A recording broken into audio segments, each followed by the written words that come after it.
Kalau total bisa sekitar 800-an. Jadi kita kan ada pabrik, ada yang di Afdeling, kita kan ada 3. Di Sragenco, ada di Bantaran, kemudian ada yang di Penantaran.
Halo penggemar Java Story TV, sore hari ini saya ketemu dengan salah satu pengurus. Dalam hal ini kalau boleh saya kenalan, Bapak, dengan Bapak siapa ini? Krisna.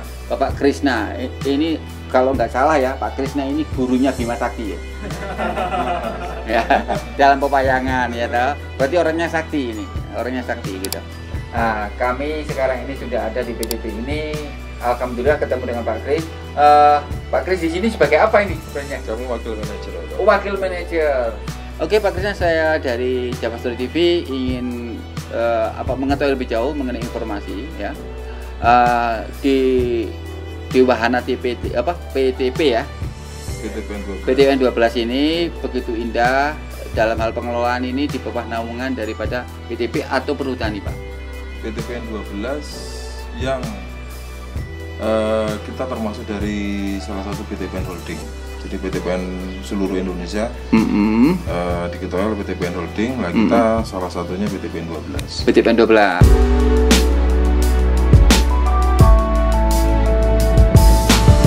Sistem modal permodalan ini ikut serta dari pemerintah atau bagaimana ini? Kalau misalnya PTPN 12 kan BUMN Pak. Oh BUMN ya? BUMN. Jadi kita berusaha untuk mencari pendapatan dari potensi yang ada di kita. Oh begitu. Nah, setelah kita mendapatkan laba, berapa persennya kita berikan ke pemerintah sebagai pendapatan devisa. Nanti sisanya dipakai untuk kesejahteraan karyawan maupun untuk modal kerja tahun berikutnya. Tahun berikutnya.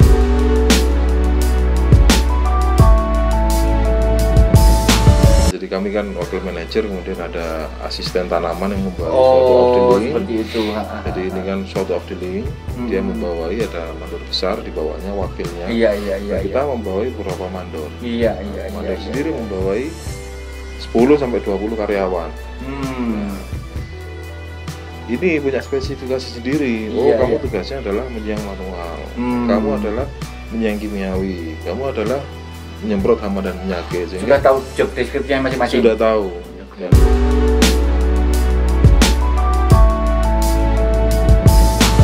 Jumlah karyawannya di sini seluruhnya berapa, Pak? Kalau khusus di Sirakencong sendiri ada dua, ada pemeliharaan, ada yang panen. Kalau misalnya panen sekitar 190 sampai 100 orang. Kalau di perusahaannya? Kalau di perusahaan sendiri, kalau total bisa sekitar 800-an. Jadi kita kan ada pabrik, ada yang di Abdeling, kita kan ada 3. Jadi di Sirakencong, ada di Bantaran, kantor induknya, kemudian ada yang di Penataran. Jadi kalau total sekitar 800-an orang ada.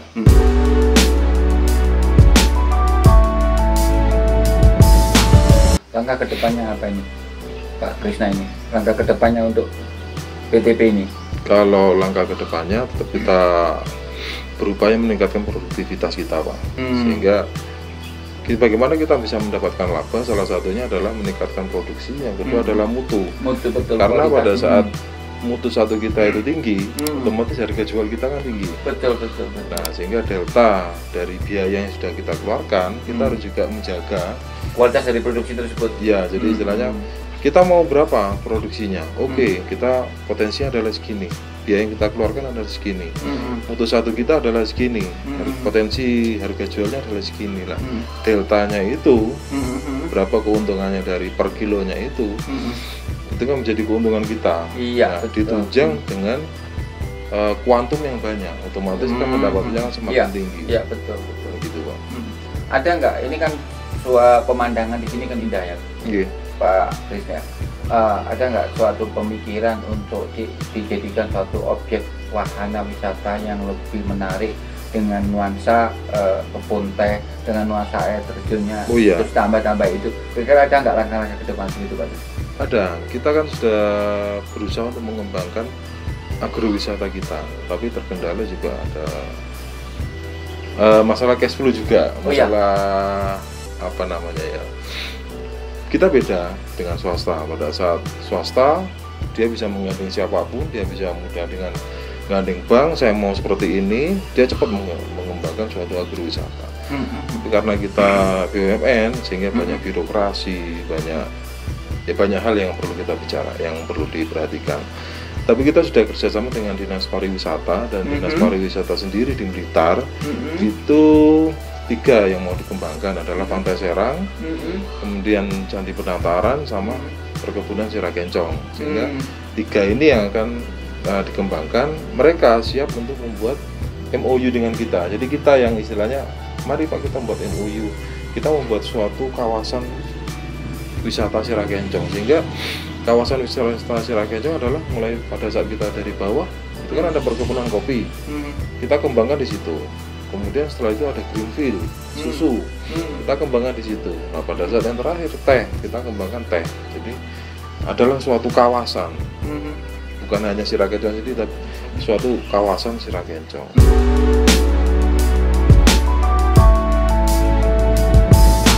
Kontribusi masyarakat di sini mengenai PTPN sini gimana, Pak? Kontribusi masyarakat? Iya, maksudnya apakah keterlibatan masyarakat masih diperlukan di sini untuk? Pasti. Oh, pasti ya. Pasti. Jadi istilahnya kalau zaman dahulu pada saat pembentukan pembuatan teh ini kan untuk saat ini kan 223 hektar. Dulu pada saat membangun itu sekitar 11 truk. 11 truk dari bawah naik ke sini, per truknya 50 orang. 50 orang. Nah, sekarang memang ada penurunan karena potensi lapangan kerja di luar kan cukup beragam, Pak. Oh iya. Sehingga kita butuhkan kecukupan tenaganya, kita manfaatkan apa yang ada di sini masyarakatnya. Kekurangannya kita koordinasi dengan masyarakat yang berdekatan dengan kita.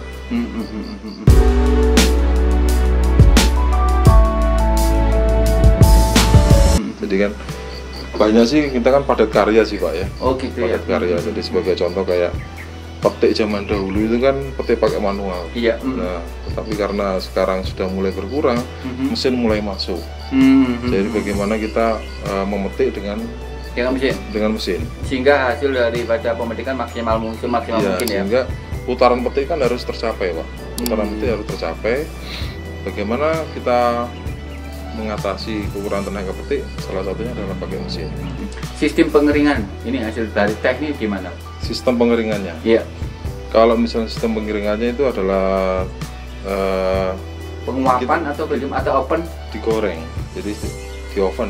Oh, di oven ya, di oven. Ya, jadi pada saat projo datang kita layukan dulu minimal 7 jam. Kadar air sudah turun 30%, tinggal 70% beratnya. Kemudian itu kita giling. Kemudian kita oksidasi enzimatis 1 jam setengah. Setelah itu kita dalam posisi keadaan udah kering, Mas? Belum ya? Belum. Jadi peracangan dulu baru dimasukkan ke oven. Pada saat dilayukan. Jadi istilahnya kadar air diturunkan sebanyak 30%. Iya. Tinggal 70% beratnya. Iya. Kita lakukan penggilingan. Setelah kita lakukan penggilingan, kita lakukan proses oksidasi enzimatis. Jadi istilahnya proses pembentukan rasa dan warna di situ. Nah, setelah selesai baru kita keringkan. Jadi pakai sistem oven gitu, Pak. Ya, jadi kita pakai kayu. Kita pakai kayu dengan suhu inletnya sendiri 120 derajat. Pasti ada perawatan dong, Pak. Pasti ya? Ada perawatan. Nah, ya. Dalam perawatan ini menggunakan obat-obatan pestisida atau memang alaminya? Kalau misalnya dari sisi pemeliharaan kita kan ikut sertifikasi, Pak. Jadi karena kita kan menjual pakan, menjual pangan yang istilahnya langsung dikonsumsi oleh masyarakat, kita ada sertifikasi RA, Rainforest Alliance, dan HACCP yang di pabrik. Di HACCP di pabrik keamanan pangannya seperti apa, di RA lebih kepada yang di kebunnya. Kita pakai kimia pasti, jadi nggak bisa dihindarkan dari sisi. Cuma meminimalkan mengenai hal pestisidanya dong. Kita memakai kimia yang diizinkan oleh sertifikasi tersebut. Termasuk sudah ada SNI-nya ya? Iya, ada SNI sebagai contoh pada saat petik manual, kan umurnya kan dipetik lagi umur 10 hari. Oh iya. Rotasi seperti itu. Jadi ada istilahnya re-entry time. Jadi re-entry time. Pada saat dipetik, besoknya atau 2 hari setelahnya kita semprot. Nah, pada saat disemprot jarak 7 hari baru bisa dipetik lagi. Semprotan itu tujuannya untuk merangsang tunas atau bagaimana? Banyak faktor, sebagai contoh pupuk daun, kemudian ada serangan hama maupun dari serangan penyakit, sehingga kita bisa metik lagi setelah 7 hari. Target dari 1 bulannya ini berapa ton untuk menjadikan teh ini? Kalau target kita 1 bulan di sini adalah 360 ton. 360 ton? Satu tahun. Satu tahun 360 ton khusus di Sirakencong. Khusus di Sirakencong. Khusus di sini. Di Sirakencong, di Bantaran ada 140 ton. Sehingga total target kita setahun adalah 500 ton. Ini termasuk jenis teh lokal atau memang kita bibitnya impor? Ini klon TRI, banyak klon TRI, yang sangat sedikit sekali klon gambung. Jadi kalau misalnya klon TRI sendiri itu didatangkan dari luar, Pak. Oh, dari luar ya? Ya, tapi ya sudah dikembangkan di Indonesia. Oh, sudah dikembangkan di Indonesia. Ya.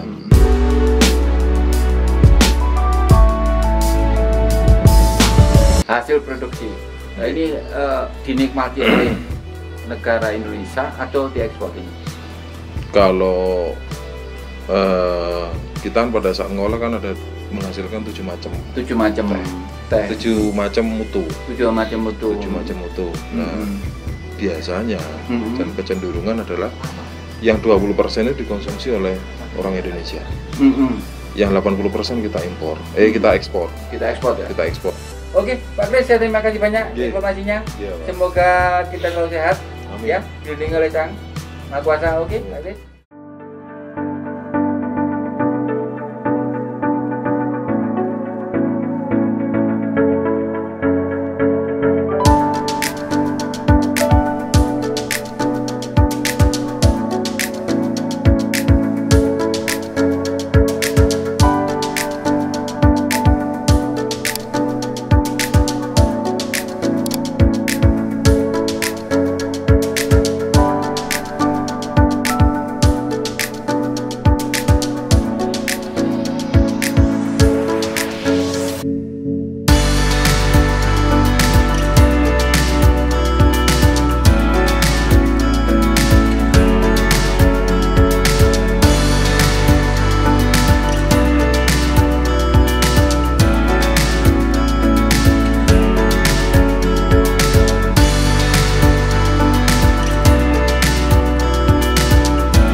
Mana yang pucuk yang bagus ini, Pak? Ini, Pak.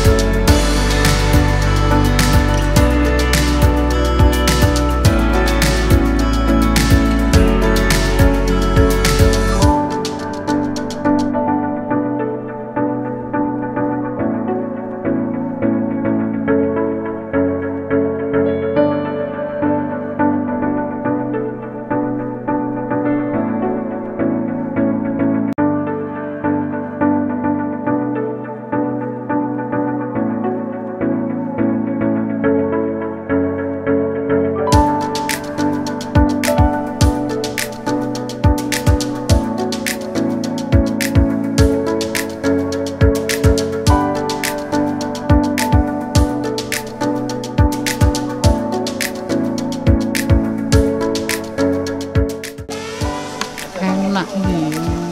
Ya iki jenenge godhong teh. Sik gurung diolah. Nek wis diolah dadi wedang teh.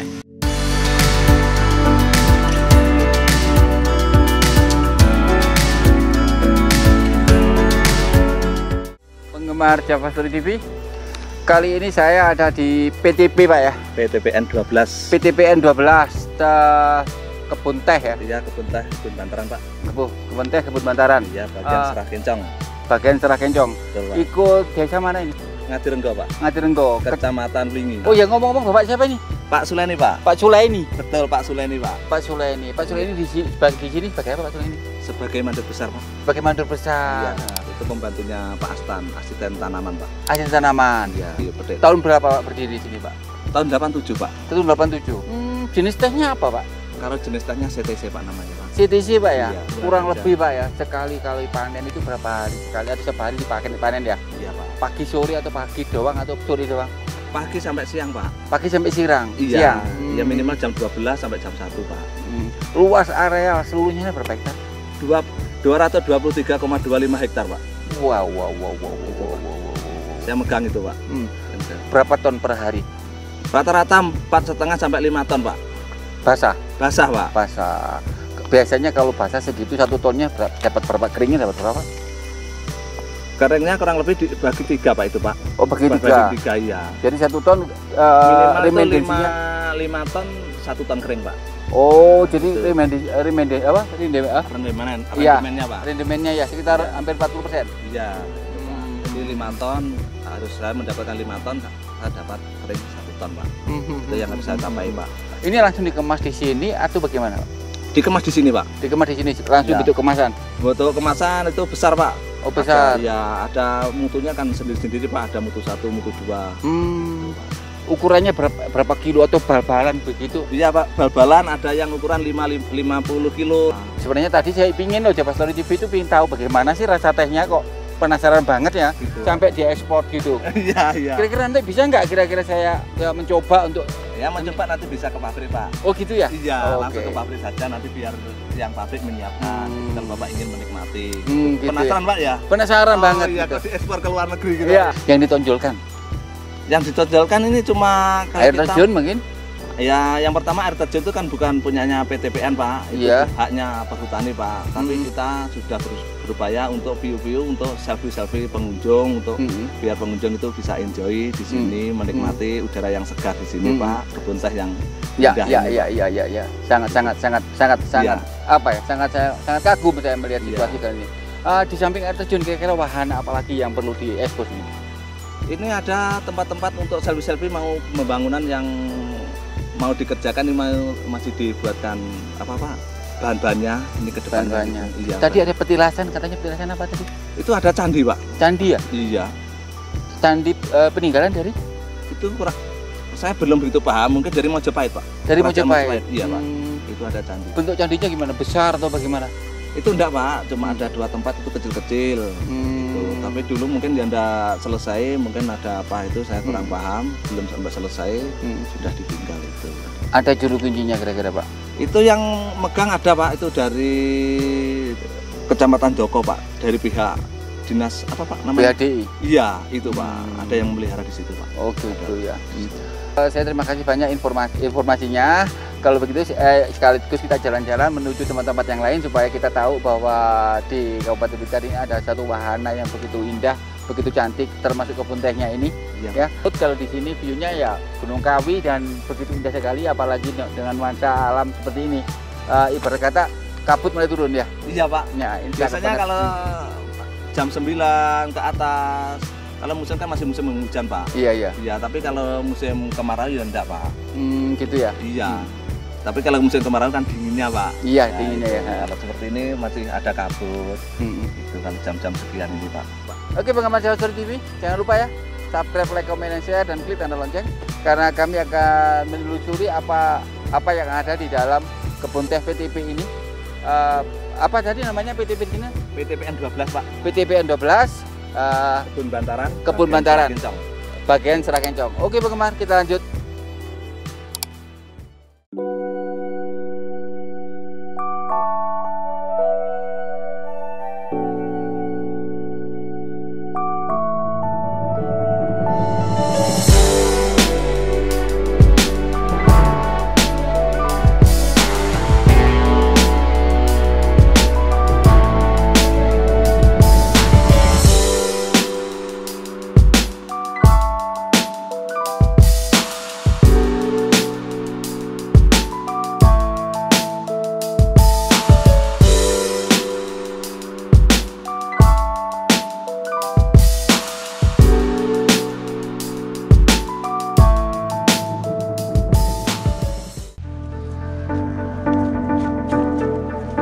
Penggemar, kita memburu waktu. Di depan itu ada candinya. Nggak tahu ini candi apa. Ini menurut orang sini